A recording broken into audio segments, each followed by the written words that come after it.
आज सुदामा जब भगवान के मिलने की आस में जा रहे हैं तो कभी वृंदावन पहुंच जाते हैं, घूमते घूमते कभी पुष्कर, कभी काशी, कभी विश्वनाथ, हर जगह पहुंच जाते हैं, पर द्वारिकाधीश ढूंढे नहीं मिल रहे हैं। अब बेचारे सुदामा व्याकुल हो गए, कई दिन हो गए पर भगवान कन्हैया के द्वार पर नहीं पहुंच पाए, विवश हो गए। धीरे धीरे आस टूटने लगी है, शरीर दुबला पतला है, कई दिनों से अन्न नहीं खाया, कई दिनों से जल नहीं पिया। अब तो सुदामा बड़े व्याकुल होकर के भगवान कन्हैया को पुकारने लगे, हे प्रभु, कौन सी नगरी में रहते हैं आप? अब तो हम असहाय हो गए, अब या तो आप हमारे पास चले आओ या खुद हमको बुला लो। विवश हो गए सुदामा, और विवश होकर के जब रोते हुए भगवान को पुकारा कि घनश्याम तुम्हें ढूंढने जाऊं कहाँ कहाँ, घनश्याम तुम्हें ढूंढने जाए कहाँ कहाँ, घनश्याम तुम्हें ढूंढने जाऊं कहाँ कहाँ, घनश्याम तुम्हें ढूंढने जाए कहाँ कहाँ, घनश्याम तुम्हें ढूंढने जाऊं कहाँ कहाँ, घनश्याम तुम्हें ढूंढने जाए कहाँ कहाँ, घनश्याम तुम्हें ढूंढने जाऊं कहाँ कहाँ, अपने बिरह की याद, अपने बिरह की याद दिलाए कहाँ कहाँ, अपने बिरह की याद दिलाए कहाँ कहाँ।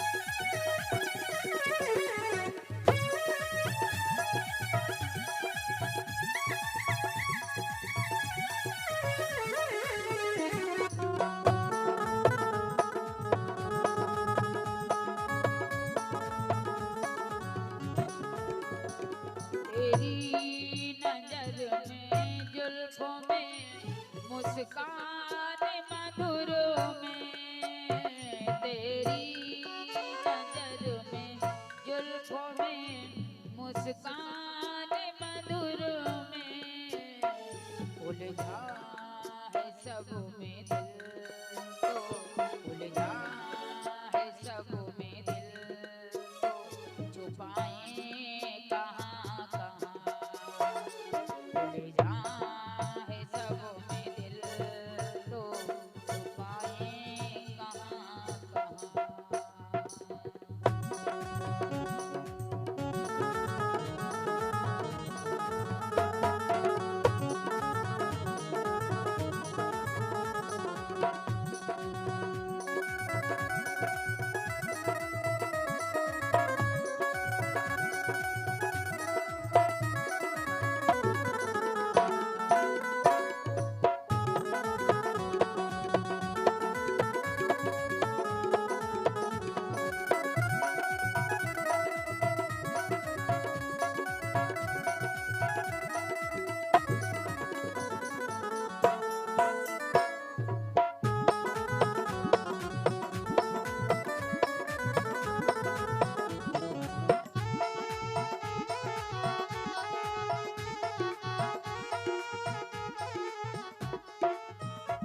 चरणों की खाक सार में खुद खाक बन गए, चरणों की खाक सार में खुद खाक बन गए, अब खाक पे हम खाक, अब खाक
व्याकुल होकर के भगवान कन्हैया को ढूंढ रहे हैं। घनश्याम तुम्हें ढूंढने जाए कहाँ कहाँ, हर जगह तुम्हें ढूंढा लेकिन नहीं मिले। हे कन्हैया अब इस शरीर में सामर्थ्य नहीं बचा जो मैं तेरी द्वारिकापुरी तक आ पाऊं। अब ये सुदामा वापस चला जाएगा क्योंकि भूख लगती है, प्यास लगती है। हे कन्हैया जिंदगी अब उदास लगती है, कैसे आऊं मैं द्वारिका तेरी, अब आस भी निराश लगती है। इतना कह करके सुदामा भैया जब नदी के किनारे अब सोच रहे हैं कि पास में कोई उतराई नहीं है, कोई हमको नदी के पार कैसे उतारेगा। तो जैसे ही चलते चलते जब आए तो सुदामा भैया को एक केवट मिला। केवट में कहा, अरे ब्राह्मण देखने में तो कोई सिद्ध महापुरुष लग रहे हो, आ जाओ मैं तुम्हें अपनी नाव पर बिठा करके पार कर दूं। सुदामा कहने लगे, भैया मेरे पास कोई उतराई नहीं है, मैं धनहीन हूँ, मैं केवल अपने कन्हैया से मिलने के लिए जा रहा हूँ। केवट ने कहा, कोई बात नहीं, तुम्हारे पास उतराई नहीं है लेकिन तुम एक ब्राह्मण हो, आ जाओ हमारी नवैया पर बैठ जाओ। नवैया पर जब सुदामा बैठे तो केवट ने पूछा, कहाँ जाना है? बोले द्वारिकापुरी। द्वारिकापुरी किसके यहाँ? बोले हमारा मित्र है। कैसा मित्र? बोले परम मित्र है, उसी के यहाँ हम मिलने के लिए जा रहे हैं। अब केवट सुदामा की हंसी बनाने लगा, काहे को झूठ बोलते हो भैया, अरे हमारा कन्हैया द्वारिकाधीश एक पद पर बैठा है और उसके मित्र आप जैसे जिसके पास ठीक से वस्त्र भी नहीं है, काहे को मजाक कर रहे हो भैया, द्वारिकाधीश तुम्हारे मित्र नहीं हो सकते। अब तो सुदामा रोने लगे, एक केवट भैया हमारा जो कान्हा है वो वस्त्र नहीं देखता, हमारा कान्हा धन नहीं देखता, हमारा कान्हा तो मन का पुजारी है, हमारा कान्हा तो केवल मन देखता है, मेरा कान्हा कभी हमारे वस्त्र नहीं देखेगा। और इतना कह करके सुदामा भैया रोने लगे। और जैसे ही भैया सुदामा रोए, केवट ने सुदामा को पार किया, नदी के किनारे सो गए सुदामा। इतनी थकावट आ गई भैया सुदामा के अंदर, वहीं पर सो गए। जैसे ही सुदामा सोए, भगवान देख रहे हैं आज हमारा सुदामा आ रहा है। जैसे ही सुदामा सोए, वैसे ही जब सुदामा की आंख खुली तो सुदामा द्वारिकापुरी में खड़े हैं। अब देख रहे, अरे हम तो आए थे नदी के किनारे, आकर सो गए, हमें यहाँ तक कौन लाया? सुदामा ने सोचा कहीं न कहीं पर से हमारे लाला की कृपा है, हमारी कन्हैया की कृपा है। मैंने कहा था ना या हमको बुला ले या खुद चला आ, लेकिन खुद तो नहीं आया क्योंकि जिद्दी बहुत है, हमको ही द्वारिकापुरी में बुला लिया। अब देख रहे हैं हमारे कन्हैया के तो बड़े बड़े महल हैं, बड़ी बड़ी अटारी हैं। सुदामा को बड़ा संकोच लगा, जिसके महल इतने बड़े हैं, जिसकी प्रजा के इतने बड़े महल हैं, तो हमारे कनुआ का कैसा महल होगा। अब तो सुदामा सोचने लगे कैसे जाऊंगा द्वारिकापुरी के द्वार पर। फिर भी सुदामा ने धैर्य रखा और जैसे ही सुदामा पहुंचे हैं द्वार पर, कई साधक कहते सुदामा जब पहुंचे थे तो द्वारपालों ने भगा दिया सुदामा को, तुम हमारे कन्हैया के मित्र नहीं हो सकते। और भागवत भगवान कहते हैं, श्री सुखदेव जी राजा परीक्षित से कहते हैं, जब सुदामा द्वार पर पहुंचे उस समय द्वार पर जय और विजय भगवान के पार्षद थे। सबसे प्रथम बार जय विजय ने देखा महाराज कैसे आना हुआ। सुदामा ने बड़े धीरे से कहा, भैया जो यहाँ का राजा है कन्हैया वो हमारा परम मित्र है। जय और विजय ने सुदामा को हृदय से लगाया। अरे ब्राह्मण देवता ऐसे ही तो भगवान के भक्त हैं। अरे हम रोज देखते हैं भगवान के एक से एक बढ़ करके भक्त आते हैं, किसी के पास धन नहीं तो किसी के पास वस्त्र नहीं, किसी के पास तन सुरक्षित नहीं। इसलिए मेरे द्वारिका नाथ का द्वार अपने भक्तों के लिए सदैव खुला रहता है। सुदामा ने कहा, नहीं आप पार्षद हैं और मैं एक अतिथि बन के आया हूँ, ऐसा करो तुम जाओ और अपने द्वारिकाधीश से कह दो एक सुदामा नाम का मित्र तुमसे मिलने के लिए आया। आज जैसे ही जय दौड़ता दौड़ता भगवान के पास गया और भगवान से कहा, हे मेरे नाथ, तेरे द्वार पर भक्त तो बहुत आए, लेकिन आज ऐसा दीनहीन दुखी निर्धन भक्त आया है जिसका हम कैसे आपको परिचय दें। अब भगवान तो समझ गए हमारा भक्त सुदामा आया है। आज वो कहता है, जय ने जाकर के भगवान से कहा, बोले शीस पगान जगा तन पे, प्रभु जान को आई बसो कही ग्रामा। धोती फटी सी लटी दुपटी, और पाय उपान को नहीं है श्यामा। द्वार खड़ो दिन दुर्बल, एक रहो चकिसो बसुधा अविरामा। पूछत दीन दयालु को धाम, बतावत आपनो नाम सुदामा। आज जैसे ही भगवान कन्हैया ने सुदामा नाम सुना, भगवान कन्हैया ने सिंहासन छोड़ दिया। रुक्मणी मैया पादुका लाई थी, भगवान ने पादुकाओं को छोड़ दिया। सत्यभामा पीतांबर डाल रही थी, भगवान ने पीतांबर छोड़ दिया। और जैसे सुदामा का नाम सुना तो भगवान पागलों की तरह दौड़ते हुए जा रहे हैं। जैसे एक माँ से जब एक बालक बिछड़ता है तो उस बालक की दीनहीनता क्या होती, उसी प्रकार आज भगवान अपने भक्त के लिए दौड़ रहे हैं कि मुकुट गिरो पीतांबर गिर गयो, मुकुट गिरो पीतांबर गिर गयो, गिरी कंठ की माल सुदामा भैया भैया, सुदामा भैया भैया, सुदामा भैया भैया, सुदामा भैया भैया।